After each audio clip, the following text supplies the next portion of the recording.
Hello everyone, আসসালামু আলাইকুম। সবাই কেমন আছেন? আশা করি অনেক ভালো আছেন। আপনারা ইদানিং অনেকেই সবাই শুনে থাকছেন যে ডক্টর ইউনূস নাকি সবাইকে ৫,৫০০ টাকা অনুদান দিচ্ছেন। চলুন দেখে আসি এটা আসলেই সত্যি নাকি। আমরা ওয়েবসাইটে ঢুকে পড়লাম। তো দেখা যাক, প্রথমে আপনাদের নাম দিতে হবে। তারপর আপনারা যে নাম্বার নিতে চাচ্ছেন সেই নাম্বারটা এখানে দিতে হবে। ভিডিওটাকে শেষ পর্যন্ত না দেখে কিন্তু কেউ কমেন্ট করবে না, লাস্টে কিন্তু টুইস্ট আছে।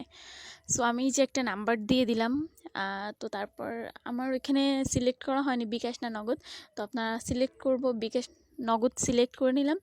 এই যে রিসিভ করে নিচ্ছে আমার আবেদনটা। দেন এই দেখেন, আমি কিছুক্ষণ পরেই ঢুকে দেখি এই মেসেজটা দিয়েছে। সো এখানে লেখা আছে, অভিনন্দন তিশা, আপনার নাম্বারটি যাচাই করা হয়েছে। এখানে কিন্তু আসলে আমি সঠিক নাম্বার দিইনি, ওখানে আমি একটা এমনি আন্দাজে নাম্বার দিয়েছি। এখানে যদি সরকারি দিত তাহলে কিন্তু এখানে আমাকে 10 জনকে মেসেজ সেন্ড করতে বলতো না, শেয়ার করতে বলতো না। এটা আসলে একটি ভুয়া, এটা একটু ফাঁদ।